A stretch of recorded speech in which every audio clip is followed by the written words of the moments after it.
তালের বড়া করা হবে, এর জন্য তালটাকে প্রথমে ছাড়িয়ে নেওয়া হলো।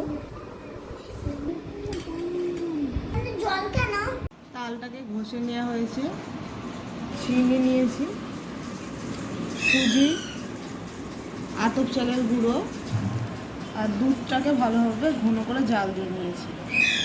এবার সব উপকরণগুলো একসঙ্গে মিশিয়ে নিচ্ছি। এবার সুজিটা দিয়ে দেওয়া হচ্ছে, আবারও ভালোভাবে মিশিয়ে নিচ্ছি। এবার আতপ চালের গুঁড়ো,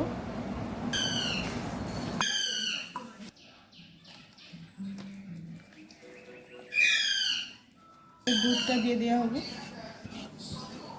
দুধটা ক্ষীর করে নেওয়া হয়েছে, ময়দা দিয়ে দিচ্ছে, তারপর 8 ঘন্টা মতন ঢাকনা দিয়ে রেখে দিচ্ছি। এর মধ্যে সুজি দেওয়া আছে, সুজিটা গলার জন্য 8 ঘন্টা মতন রেখে দিচ্ছি চাপাতি। 8 ঘন্টা পর ফিরে এলাম, কড়াই তেল দিয়ে দিয়েছি, তেলটা গরম হয়ে গেছে, আর এক এক করে ছেড়ে দিচ্ছি।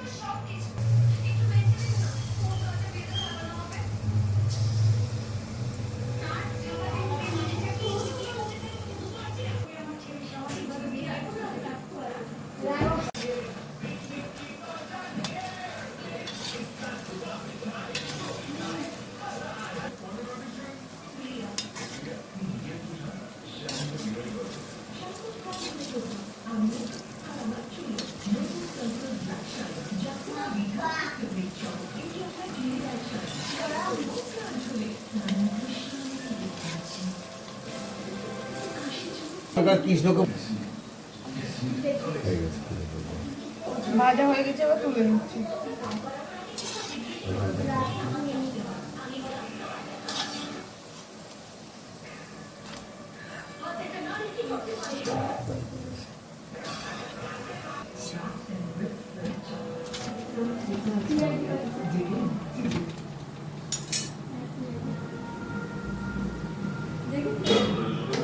এগুলো এইভাবে ভেজে নিচ্ছি।